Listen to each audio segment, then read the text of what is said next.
Hello, fellow watchers and enjoyers. Welcome back to the podcast. Welcome back to the lovely, not so studious studio. Piggy's in a hotel room for episode number 132 of Watching Walford.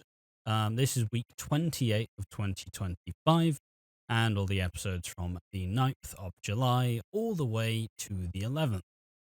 Now, this is obviously a little bit of a change of scenery, as per usual, and probably going to be a bit of a looser podcast. Piggy's been adventuring this week, which obviously means we're Yep, recording this much later than we would normally, 1 a.m.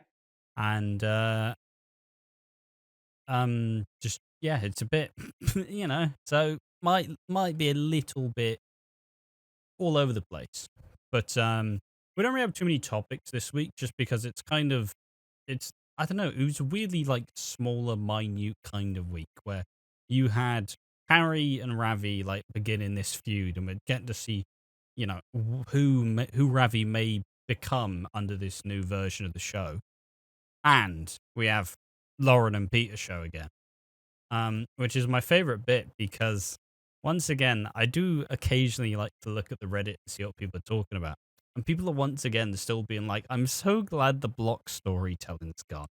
Like, guys, Lauren and Peter were off our screens for weeks, and now they're back. Stop with this nonsense that block storytelling's gone. It's not. It's still here. It's still absolutely here. Stop acting like it's not. It's kind of insane. But, Yeah, I will say, and just let me know when I'm lagging, so I'll stop. Um, I will say that next week, spoiler by the way, Julie Bates returns, and Oscar Brannan shows up. And Oscar Brannan is returning. Now, maybe I don't know if that was supposed to be spoiled, but if you need someone to blame the RTE because they put out a news guide and you see his big old mug. Like he's like doing this weird face where he's like eating because he's running the fruit and veg near Martin. So yeah. the fruit and Martin. So because they reopened it. So yeah, I guess I'll start then. I'll obviously talk about my holiday in the aftermath, and I will shout out the local travel lodge. I am currently in a travel lodge, so I'm going to try and not be too loud or too quiet. I might need my volume a bit boosted. Obviously, if we need to switch, we'll redo it, and then we'll just find your bits, and I'll join in. But where do we start? Well, Ravi is stuck in a bit of money, even though he afforded a new car. Let's be honest.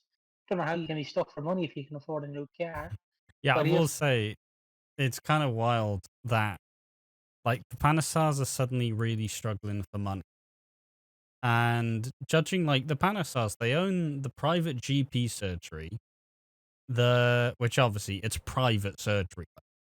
Come on, boys, you're raking in all the money. They own the pest control call center thing.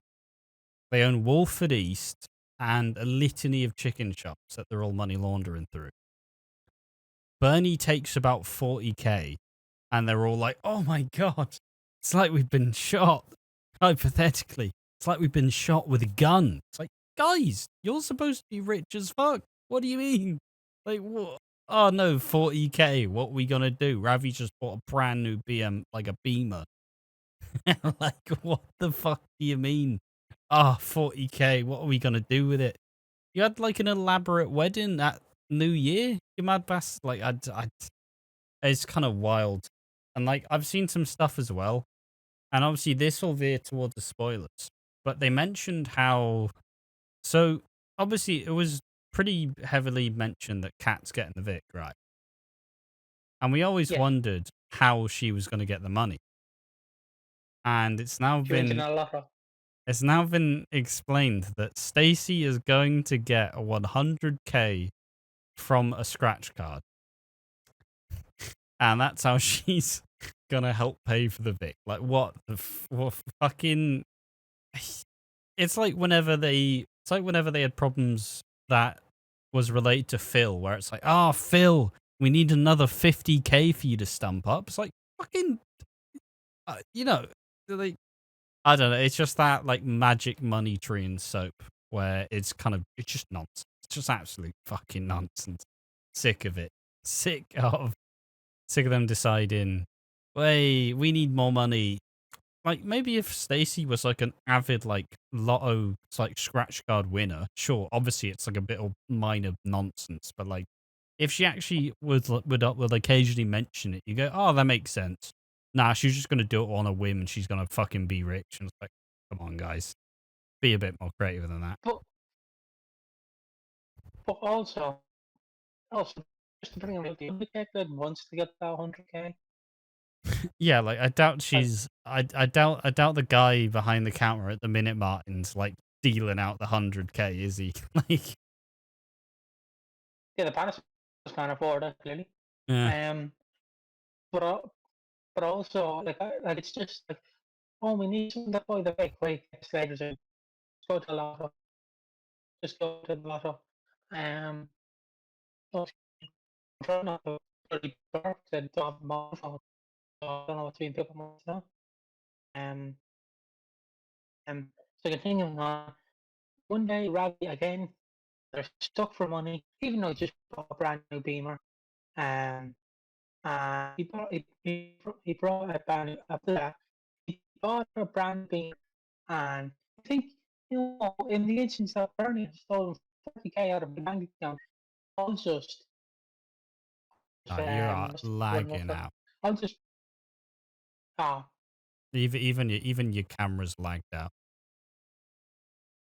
oh no. Um, well, I guess I'm the host now. I guess I'm Fair the enough. host. Just chime in when it works. So yeah, essentially the Panasars they're struggling with money back and forth. So now Ravi's kind of frantically like, all right, we need the money. Ivani's having this like sweet 16th birthday party and she's being all extravagant because they wanted to have some fun after the strip set and after Joel. After everything. So well, they do this and now Ravi's like, all right, Nicola, I need a job. Give me some gear. I'll start shifting. And it's like, all right. So Nicola then gets Ravi a number of a guy who's got drugs to shift. And he then puts him in the back of his Beamer, which he then feels the need to hide from the police. And he figures out the best way to hide it is at the Arches, which, I don't know, like the Mitchells aren't close with the Panasars. Like, dumb move here. It's kind of insane. Yeah, I'll just trust Harry. He's definitely a good bloke, isn't he? Crazy. But also, in the instance that you can't afford the money, surely you just put back the Beamer. Like, Yeah, sure, you just sell wouldn't it. that work? Yeah. Like, who immediately, like when your grand loses her money, like her dole money, she doesn't go, well, I'm no longer getting the pension, so I'm going to sell crack now. So, you know? Yeah, it's kind of insane. Like, you don't see old Deborah down the fucking back street selling crack. Like, come on. It's also Like, it's not like they've gone ahead and it's not like he's paying everything by cash either. Like he's clearly, he's not getting that the ATM like getting the card out getting the cash out of the ATM like it's just a dumb. Just a dumb. But we get to see a bit more of a glimpse of like bad boy Ravi, which is kind of what some people want. Some people want the more like darker like crime side. I'm indifferent on it, honestly. Like I can give it I can give it a leave it, but it's interesting to see how it goes. So Harry finds out in the boot that there's drugs in it. There's a bunch of pills and a bunch of, I would assume, coke and just a bunch of the old powders. And this freaks out Harry and Kojo, who are just kind of like, I don't like this. Kojo decides to take it upon himself to deal with the problem. And by deal with the problem, it means flushing all of the gear down the toilet, putting everybody in the shit. yeah, it's. But like, what do you expect?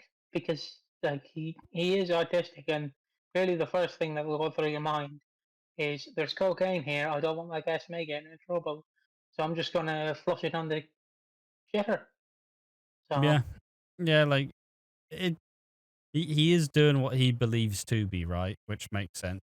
But it also means that Harry's in the shit. Um, and he figures out the best idea is, look, I'll just say we got robbed. Then Ravi will be fine with it. And so he acts like, him and Nicola, they bust up the arches and Phil's angry. And also, I will say, I don't know how, I know this is another nitpick because EastEnders is shit at dealing with money. I don't know how Kojo's affording this lavish apartment either. Like, he gets first, paid cash in hand. yeah, but London apartment, he doesn't even have the right visa. He doesn't actually have the right to stay. I'm pretty sure. I know they said, "Oh, George sorted it," but like, just it's just once again EastEnders not really understanding money. Where it's like, yes, But George, yeah, the unemployed landlord of the Vic, and Kojo, affording a flat. Mental, but it is. just nitpicky It is nonsense. quite. I did laugh at it because like we see Kojo's flat, and I'm like, it's got to be like a tip hole, and you look inside it, and it's like it's Oh, this bougie ass flat. yeah, it's like a nicely done up flat as well. Like that ain't cheap. But anyway, um, this then kind of becomes a game of chicken between Harry and Ravi, where Harry offers to hold Ivani's party at Harry's barn, and they kind of like style it up like you're clubbing it in Ibiza, and Ravi keeps kind of. I don't know. You know when you try and be subtle and someone just doesn't understand the hint. This is Ravi and Mm-mm. Harry the entire time, where it's it would be such a shame if someone wasn't being upfront with you about the money you lost, and like, I'm a reasonable guy, but wouldn't it be really a big shame if someone was caught to be messing me about, But hey, look, what's this tune, Harry? This is a great song. Love you love this, like, and it's basically the Murder on the gritted teeth. murder on the dance floor plays as he's dancing, and he's like, you think you're gonna get away? Boy, I'll prove you wrong. And he's just pointing at Harry, but like, but do you know what it's like? And I don't know if you can relate to this. I'll try and do an example, but it's like when you're in school or work or just with your friends, and you're clearly eating chips, and you're eating something your friend wants. Your friend's like, "Oh, do you know what I'm gagging for today, Ash? I'm Mhm. gagging for a chip. I'm Uh, bloody gagging for a chip. Do you want a chip?" No, no, don't want a chip. That would never want a chip. Are you sure? Yeah, yeah, it's fine. I am hungry though. Just, just fucking tell me. Just either take a chip or don't. Stop flirting around. So Harry like thinks he's in the clear because Ravi's being all like buddy buddy and he's trying to act like his mate. And this is all fine until the dealer who was going to shift all the gear comes round, and he's this like knobhead. He's just a bit of a. He's not the smartest, but I'm sure he's good at. Yeah, I'm sure he's good at shifting beak. It's just, and so Ravi's like, all right, I'll sort this outside. And one thing we'll see as Ravi gets a little bit more desperate, he's no longer vaping. He's on the real cigs now. He's on the big boy Marlboro Reds, having a toke of those bad boys. And I'm sure it does it for some people. I'm sure some people, whoa, go on, Ravi. But I mean, they'll say over the edge, like man smoking, go on, he especially someone his size. he takes him outside, and the guy, I don't remember what he does to set Ravi off, but he basically calls him stupid.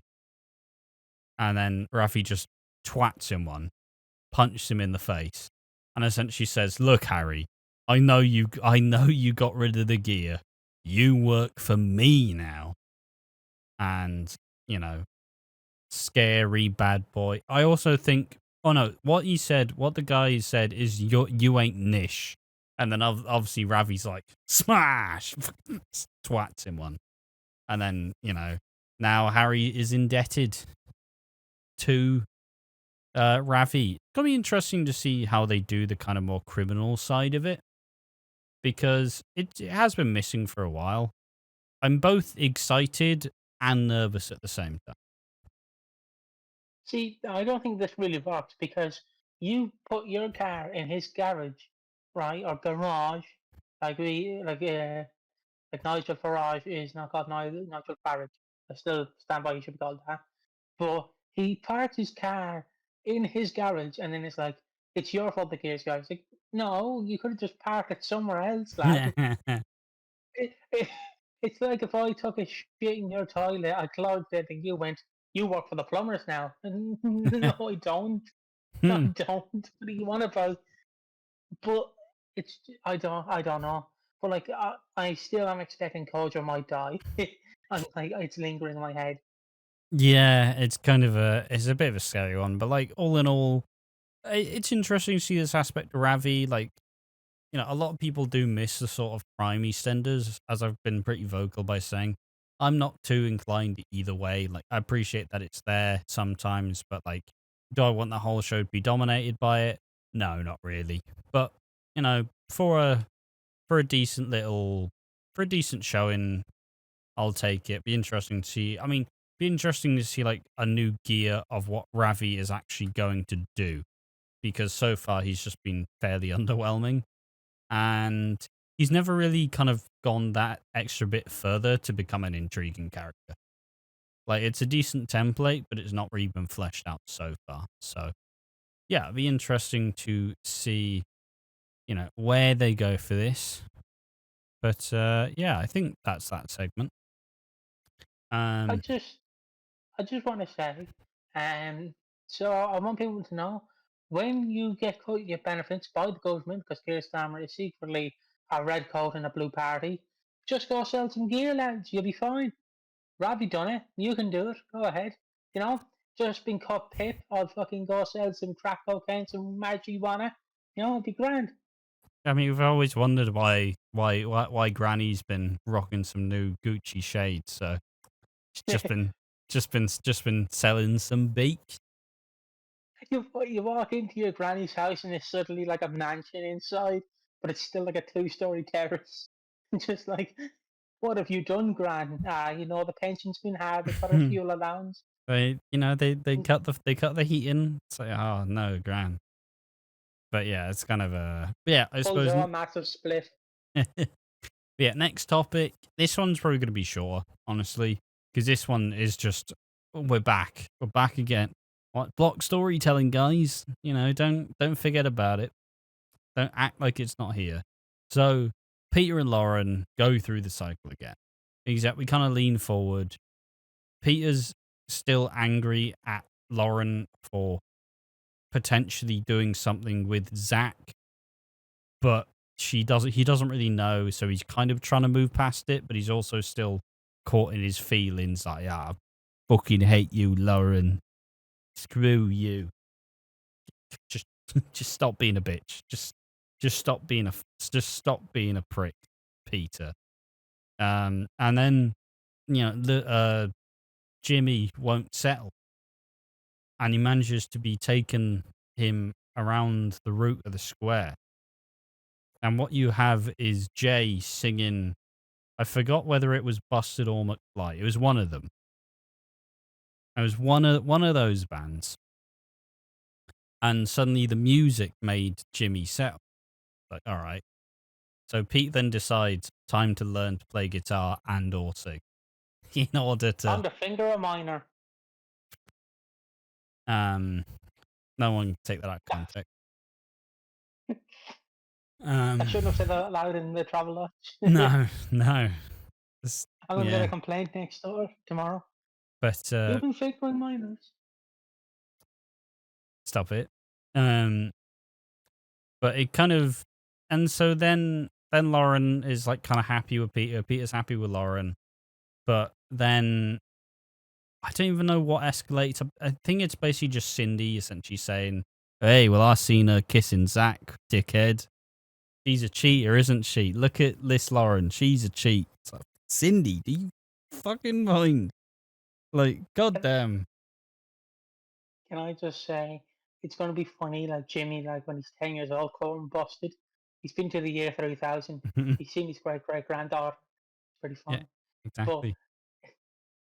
like my favorite bit is the only thing I can remember this from. It's like when Sam Mitchell last year, like out of Phil and they went, "No, I'm just a girl, you know, homie." And it's like, yeah, but you're still a piece of shit. What you gonna Yeah. do, huh, homie? It's just like you being a cheater, outing a cheater doesn't really, you know, it's like a murderer catching a murderer and going, he's the bad guy. See, all of my sins are solved. Like, no. But yeah, it just continues. So it kind of heats up, and Peter's angry at her. And then at some point, they go and see whether Jimmy's blindness is actually caused by Lauren and her drug abuse, or whether it's just a freak shock mutation. And turns out Lauren was fine. No issues with Lauren. It wasn't to do with the addiction. It wasn't to do with the painkillers and the morphine. It nothing to do with Lauren. And Peter doesn't really know how to deal with this information because he's wanted to believe it's been Lauren the whole time. So when he gets this news, he panics and he goes to the pub and gets a bit leery and then decides time to go fuck up Zach Hudson, which, you know, Can, can I describe this fight, please? yeah. Literally, I want people to visualize this. It's literally the Spider-Man 30 fight where emo Peter Parker visits Harry's Osborn and absolutely destroys Harry Osborn because he literally, Peter uppercuts him. Zach goes, all right, he wants him, eh? And then he shoves him, does Peter, and then Zach just goes, come here, you little bastard. He just launches him at the full Martin stone. Yeah, Just, it just oh yeah, and they've also reopened Martin's fruit stall again. It's still not as good a tribute mhm. as calling it the Minute Martin. So that's all I'll say. But But it's yeah, also so funny. and then I think the best bit about this though is that Peter loses this fight cleanly, and then he's like, "Fucking Lauren, you bitch! What are you starting all these fights for? It's all because of you that I've just went and tried to fight Zach and got flattered." But fuck you, Lauren. It's like, not my fault you're a dick. It's funny. But I also will say, on the Martin stone, I love it because they're literally going, yeah, but like you're a great Peter, like a Pete Beale ran the fruit and veg stall. I ran it. It's a great business, and then he goes up to like little Louis. I was gonna say Jimmy Louis, and he like, gets down on one, kind of looks down to Louis and goes, "This will be your business one day." And Louis like, "Fuck right off, mate. It's not my fucking business. I'm going to I'm going to become a furry and join IT." Because if you don't know, all the powerful people in IT are furries. So yeah, that's a fun fact. Yeah, that's I rapidly moving on from that bit. But yeah, so Peter loses his fight, causes all his own problems, tries to fight Zach, gets body, and then goes to Lauren. Oh, it's all your fucking fault anyways, bitch. Fucking hell. And so they start arguing again. Peter calls her a slapper. And Louis just hears this and he goes, you know what, I've had enough of this nonsense. He's cottoned on to his big brother senses and he's went, you know what, fuck this. You know, he gets his little pouch on a stick and he leaves. He takes Louis away and it takes Peter and Lauren way too long to figure out that their kid's gone missing. Also, just yeah. So they get the entire square to look for him, or well, about four people, about two main characters and a few side characters. Again, Shrimpy and the token black guy who sells on the market. Also to look for him. I don't know what his name is. Winston. Um, Winston. They go look for him, and then you have this image which I seen out of context, like days beforehand, where Jay goes up to like just like a playground tunnel and just looks in it. But it looks like, to me, it looks like the Teletubbies tunnel they had. It's like Mario trying to decide which pipes he can actually go down. He's just staring in to this pipe, and it's like, what the fuck is this? Like, you're clearly not at a park. You just plop down a pipe somewhere, and basically Jay goes like, "Oh, look, look, Louis, it's cool that you're trying to look after your brother, but maybe don't fucking disappear. Maybe don't do that." But Louis just kind of like, oh, they always fight, and I can tell he doesn't like it. And essentially, Jay brings them back, but Jay essentially says, "Look, guys, stop fucking arguing. Sort your shit out. Like, we're tired. We're all tired of this. Can you just agree to move forward?" And, they gradually do. And Lauren brings out the rings again, and they kind of propose like a fucking 17th time this year. Whereas, this is the only I only ever love you, Peter. It's like, like I Again. appreciate that it's a hard time to discover that a kid is, his whole life is going to be different 'cause he's got disability. Um, but Peter's got a constant disability to fucking break up with Lauren religiously, get back with her, and then be a shit dad, and then blame Lauren for all these shortcomings. So fucking he's so useless. Can I also just say, do you know what I feel bad for in this scenario? Yeah. Penny, Penny, because bloody Lawrence like, oh, Jim's gonna grow up to be so difficult because he lives in a world that's gonna be so difficult for him. And Penny's like, you do realize I'm disabled. I'm literally in a wheelchair. It's okay. Yeah. it's it's like going up to a blind man going, do you see this shit? And it's like, Yeah, like Penny, obviously, because I'm pretty sure Penny became disabled at like a later age. She was like involved in a car accident. She was like hit by one of the dodgy gangsters Jack was taking bribes from. Obviously, she had the adjustment of suddenly no longer like having the use of her legs, and you literally have her being like, "Guys, you just get through it. It's just how it is. It doesn't make us like half a person, for fuck's sake." Like, and then Lauren's just kind of like, "Yeah, but Peter's just such a dickhead, isn't he?" Yeah.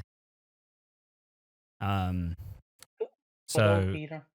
yeah, he's just so useless. He's so useless. But Well, with all that said, though, they agree, like, let's stop arguing, let's get together at last. No more dramas. until next week, Yeah, when Oscar until shows up. until next week.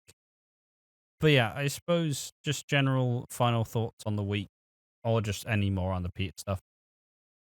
I will say I can't wait for them to break up again because Lauren glanced at Zach's ad. Um, there is a scene I want to bring up where it's Kathy, Denise, and Honey talking in the Queen's Vic about running the Vic, Yeah. and Kathy's like, "Yeah, well, that'll be great. Denise, you run our barbers, Honey, it's just like." Honey, you would look great behind the bar. And then Honey's like giving historical lessons to him, like the first guy who owned the Vic murdered his girlfriend in the bathtub, and that was interesting. Yeah. So don't know who they were. I forgot their names. Um, but yeah, that was a scene I loved. I also don't like this going back and forward, like will they, won't they, will Lorna Peter, because there's only so much you can do with a will they, won't they. Whether you eventually have to go, fine, we're doing it. Like they keep doing will they, won't they, and it's like I don't care. Just either get together or don't. Leave. I mean, after so much teasing, you do hope you're eventually just gonna cut. Like, eventually, it's just like, please, it's been going on so long now. Stop fucking tease. Just let it go. Just let me blow my beans, and then we can go back to whatever we were doing before all this shit started. But yeah, obviously it's a soap. It won't be easy navigating, but I've kind of become so grumpy about soap relationships. I'm like, can we just get like a nice simple one that isn't really chaotic and it's just a healthy relationship? And obviously that's not nearly as fun and people won't care as much because it isn't traumatic. But at the same time, at least one really healthy relationship that doesn't disappoint you and you don't have to like kind of write off months of time because they've split up, but they're not back together yet because they're still angry at each other. And then in 3 weeks' time, they're going to make up the differences and then get back together again. Fucking, this is the same show. We've been seeing this for ages. This has been Peter and Yeah, Lauren I since they returned in 2023. also I do like how tall Peter got a mention technically, because Peter says something along the lines, "That would be like me going back to Priya," and then like Lauren says, "Yeah, but I heard you went after Suki." I went, "Ooh, ooh, you Yeah, got him, girl." yeah, back to Um, the old history. um, Obviously there's some things they forget about good old tall Peter. He was just a bit of a knob, and stole money.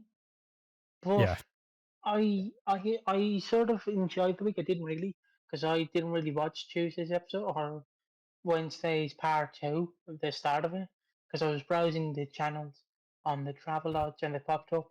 And I went, oh, I'll just watch the EastEnders, and I did. So I didn't watch really Tuesday's episode, so I missed half of Tuesday's episode. But I did it. I watched it. I watched the first episode while eating a sausage roll, falling asleep. There's a picture I sent Ash where I was getting the train to London with my friend Rose, and it's also just me in the chair like this, just just like that no. in the chair. Um, but yeah, I'll talk a bit more about my week afterwards. What is your final thoughts on the week? Yeah, it was an alright week. It wasn't too great. It was kind of it, was, it wasn't necessarily filler, but it kind of was. Like after a couple of pretty hectic weeks, it was a bit of the calm before the storm. It was a fine enough week, but all in all, it's not one I'll be looking to repeat anytime. Like, will this week be remembered? No. It's still nice to see Kojo and Harry's friendship. That one's still pretty important, but fundamentally, it was okay. Like, it's not utterly memorable. So I suppose now's the time we go to the awards. Which Hmm. obviously, if you don't know the awards, we do the Chris Glenshaw for most promising idea thing story, the Keanu Taylor Award of Excellence for the most wooden. We have underrated and who needs slapping down. So where do you want to start? So we'll go in the order that you set them in, I guess. It's the Chris Glenshaw. Um, the Chris Clencher, just Harry and Kojo's dynamic again. Just nice to see that. I'm looking forward to seeing hopefully more. Really. For me, the thing I liked most about this week, probably the kind of the glimpse into seeing what Ravi may possibly do in this era. Because he's kind of been quite neutered for a while, and they didn't really want to make him fully a bad boy for a long time. But now they may actually be committing to it, so now it's going to be interesting to see how they judge this character's development, all things considered. But yeah, I'm going to say Ravi's little new bad boy edge, probably a bit more crime going on, and kind of fits back in for the inevitable feud of Ben Mitchell and Ravi whenever he returns. So yeah, it'll be interesting. I will. I will say just on the Johnny and Callum stuff, they had a bit of a snug. Bottom is officially over. Next week, Phil full on throttles. Johnny, Johnny, which I've seen, I've seen the image, which is so funny because he just goes red, does Phil. Like he you think does. Johnny be the one going red, but it's Phil. But we haven't seen Johnny's face in it as well. So, True. um, the next award, please. Um, Either underrated or who needs slapping down. We didn't do the Keanu one yet. Oh, that one. Um, oh, most wouldn't. Just Kojo casually dropping some cocaine down the toilet. Like it's just so funny because he's so happy about it. He thinks he's doing the right thing, and it's like, oh no, he's not. He's not. Yeah, it's just the very binary morals. Gotta love it. Um, I I'm just gonna say the consistency of said powder. You know, why is Kojo not stress testing it first? You know what I mean? What, just put a few He's lines he out there, Stan? he's not getting that opportunity again, is he? So Just he, George randomly walks in, he has his t-shirt over his head, and he's like, "What are you hmm, doing, Kojo?" Nothing. beak.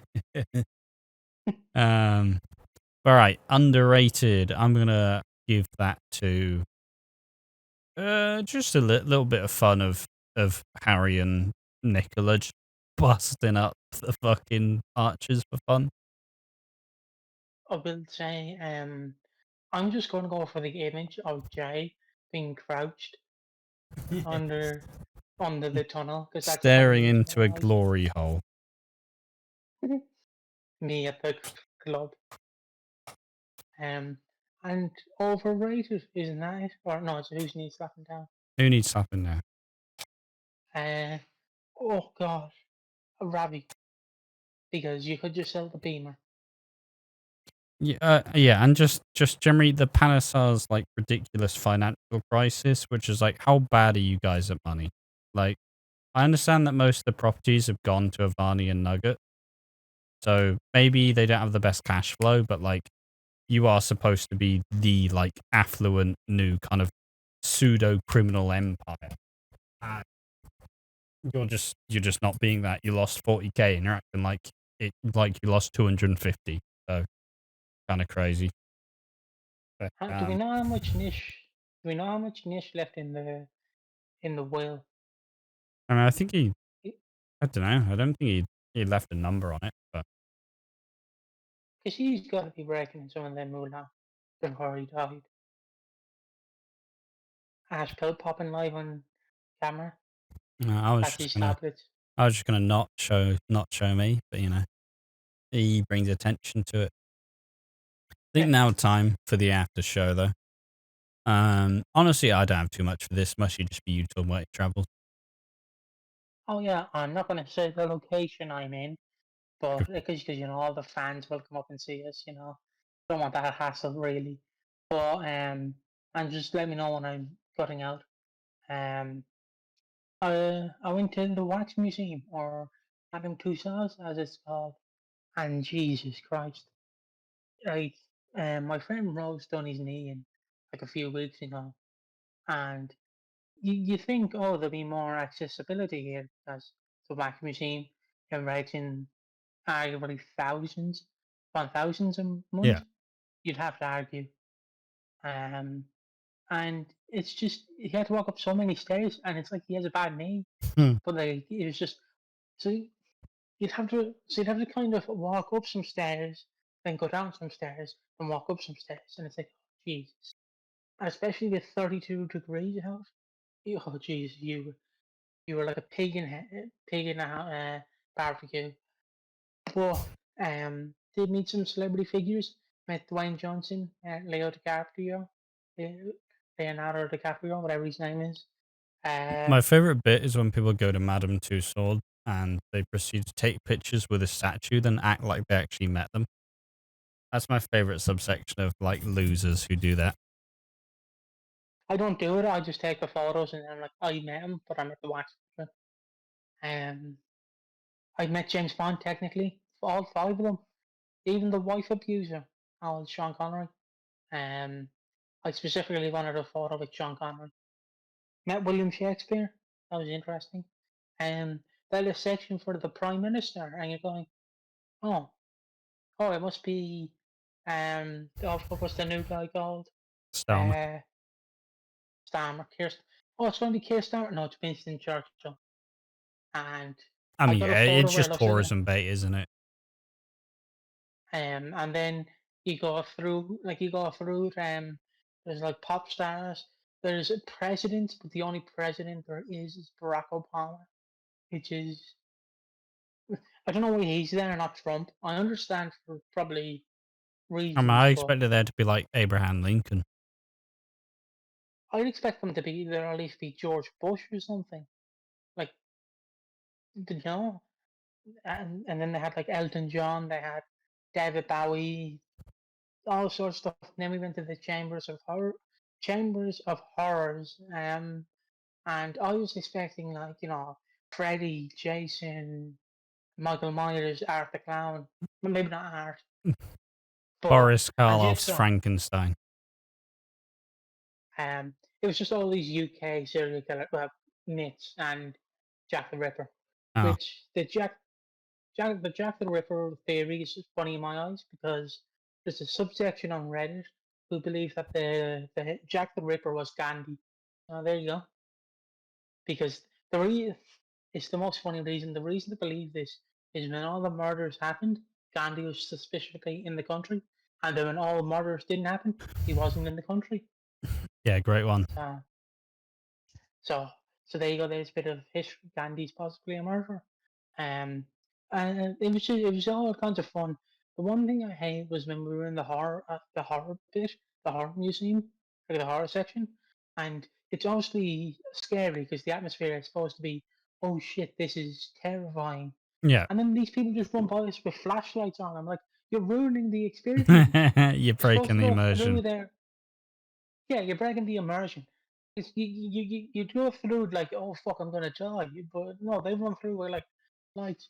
And the problem is when you want to get a photo, you stand in what you think is a queue, and then it's like two pricks come by and run past you and get in. Hmm. It's like I've been waiting here. I've been waiting to just get a silly photo. Like just the amount of times Rose would try and get a photo with like a wax figure, and someone would just run in and be like, "I'm actually going in," or kids would just walk in front. I also went to Sea Life. Sea Life was um Sea Life was very underwhelming. We did go near closing time, but it was because I was expecting like a big fucking big place. Yeah. It shrunk apparently. Like it was literally two sections. I was like, oh, there's gonna be more. No, no. Christ. Especially because it's London. Um, couldn't even pet the penguins. I really wanted to pet the penguin. Got a photo of him though. Really want to Nice. pet him though. Try and sneak him back on the tube. Suspiciously walk out the door, holding the Respectable. penguin, just bring him back to Ireland. Um, but yeah, that's what I did. I'm in England seeing when this comes out. I've already saw Superman. Hold on.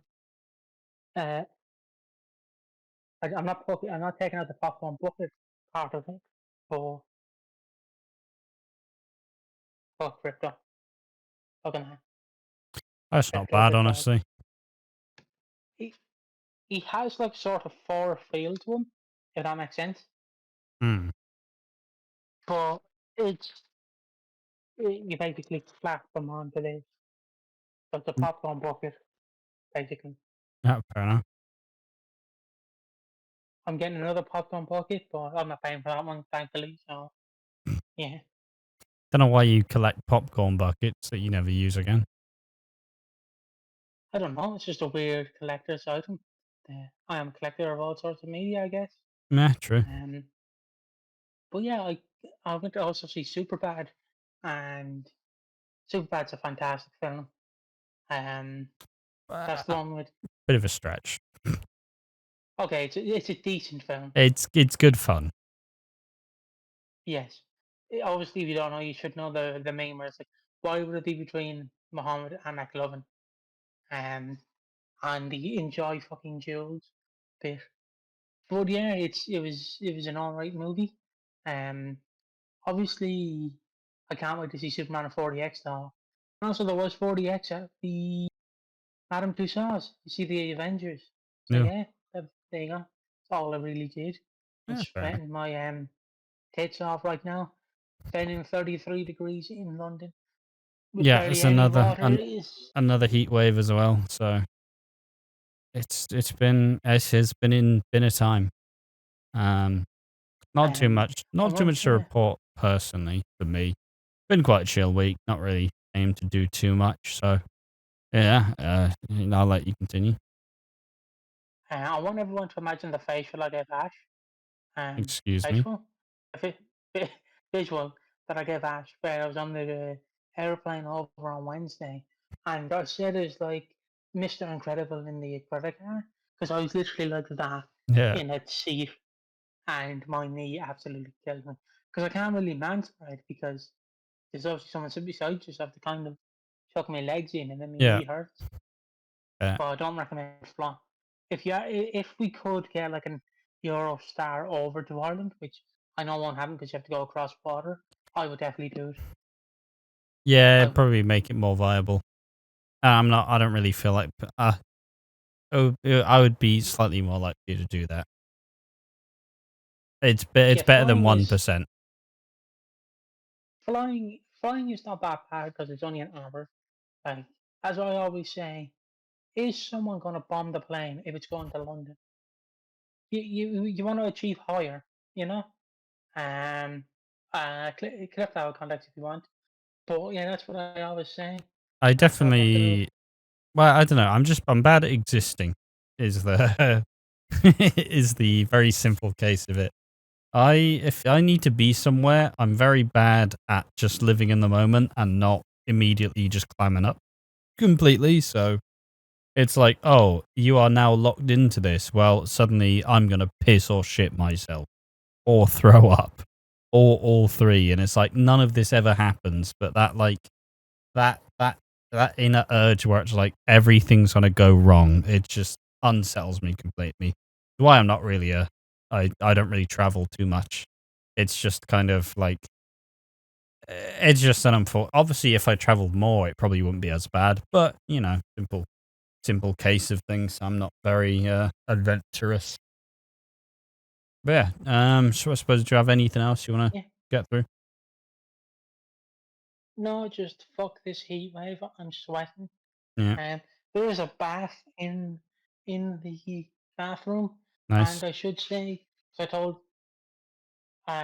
in the Travelodge, I should also say this: the toilet is pretty much fucked because I told Ash it's usually the toilet would flush and then everything would be gone by a few seconds, but this one's literally like you have to keep pulling the handle, but it just slowly flushes, and I'm like, oh no, Mm. because I'm afraid I'm gonna walk onto the Travelodge desk one morning and they're gonna be like, Piggy, Hmm. the room you're in, we've noticed there's a clog. Ah, well, lads, when you go, you go. But that's pretty much my week. I'll probably have more to say on Madame Tussauds and everything next week when I'm fully back and before I'm off again when I'm recording. I'll be back on a Friday, thankfully that time, Mm. so that'll be a bit better. Um, but yeah, that is my week. Thank you all for enjoying this. Hopefully, I'm not lagging out. And Yeah, we're you're gonna doing go fine. now and go to bed. Yeah. Go to bed separately, of course, not together. Um, and we will see you in the next one. Bye bye. Bye bye.